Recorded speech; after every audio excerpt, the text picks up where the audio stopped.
The United States, despite the loud statements from the Trump administration, continue to supply weapons to Ukraine. This news has already caused quite a stir. However, as it turns out, it's not just about shells and missiles. Along with the continuation of deliveries under the agreement with the previous US administration and the willingness to sell us additional weapons, it has turned out that the F-16 supply program is also being implemented unofficially but quite effectively. This kind of approach is the best way not to have to wait for what you have ordered. Just recently, journalists managed to capture footage of yet another such delivery. The secret loading of disassembled fighter jets, which took place at a classified military airfield, has already caused a huge stir, as it essentially proved that the US remains willing to support our combat aviation. So what exactly was loaded onto that transport aircraft? How many planes were successfully transferred to Ukraine? How are they being used by the Air Force, and how regular are such deliveries? We'll tell you all about this right now in the new episode of Arsenal. In recent days, the world press has been abuzz with a real sensation. Contrary to Trump's statements, the US continues to supply F-16s to Ukraine. The latest proof is these images filmed at an American airbase in Arizona.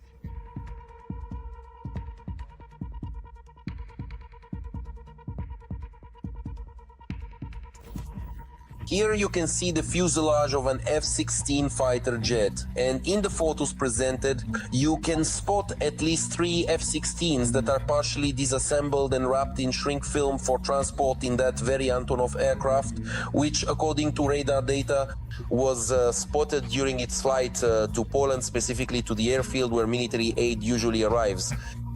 This proves that the United States has likely supplied Ukraine with 3 or even 4 F-16s.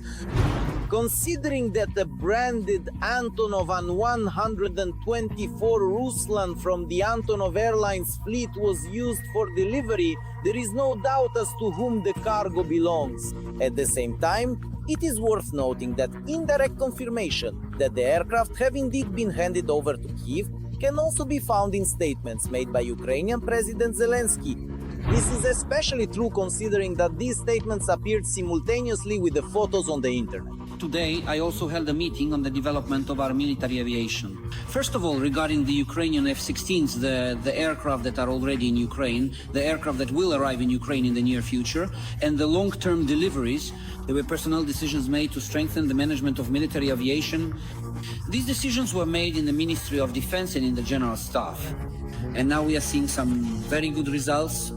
I want to thank everyone who is making efforts to help our military aviation develop. Some details of this story were carefully outlined in a publication by the Warzone portal, from which the following picture emerges. An unnamed representative of the US Air Force essentially and reportedly admitted that these several decommissioned F-16s were transferred to Ukraine as part of the ongoing support for Europe's efforts to provide this type of fighter jet to further strengthen the Ukrainian armed forces. In Aurora mode, this is for disassembly, so to speak. It's important, especially when carrying out combat missions, to have such components available, that is, aircraft that are not ready for operation but can be dismantled. Because after each combat mission, the planes sometimes return with damaged wings, damaged bodies, fuselages, and so on. And all of that needs to be patched up. You can't just solder it. So the optimal solution, for example, is to simply remove a damaged section of the fuselage or wing from another plane that's no longer airworthy, and then install it. These parts are truly interchangeable, practically down to the millimeter. One of the nuances analysts point out is that these decommissioned aircraft were transferred with their power units and radar systems removed. In other words, these planes can only be used as donors for spare parts and cannot be restored to a condition suitable for combat use.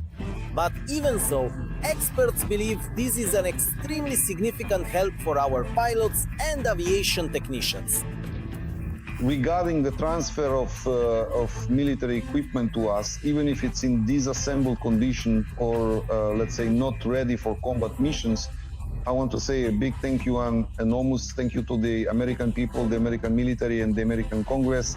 At the same time, that unnamed representative of the US Air Force did not provide any further details in his comments to the war zone. But even from what has been stated, it is clear that these decommissioned F-16s were sent by the Americans either to the Ukrainian armed forces or to one of the European countries that is expected to transfer its F-16s to us in the future.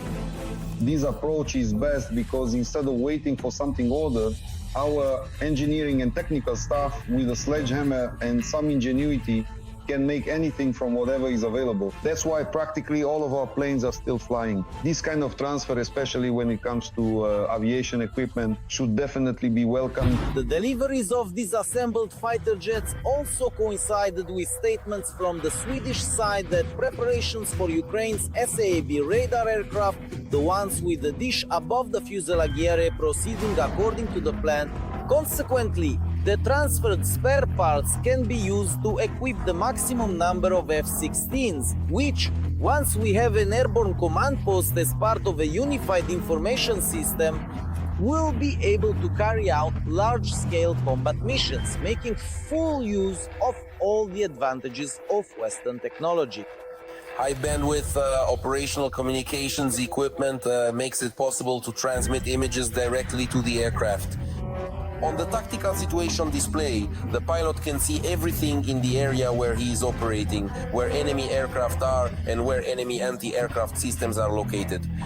All reconnaissance information is delivered to him on board almost in real time, and he carries out combat missions, not just relying on prompts from a ground-based guidance officer or guidance officer on a SAB 340 aircraft if one is used, but by seeing everything with his own eyes. At the same time, the Warzone publication also notes that these decommissioned F-16s from the US were delivered to Europe on board a Ruslan aircraft wrapped in heat-resistant film, which in theory makes it more difficult to identify the aircraft. Analysts, however, suggest that in this case, F-16s in the Block 15 variant, previously used by the US National Guard for air defense missions, may have, for example, been allocated as donors for essential spare parts.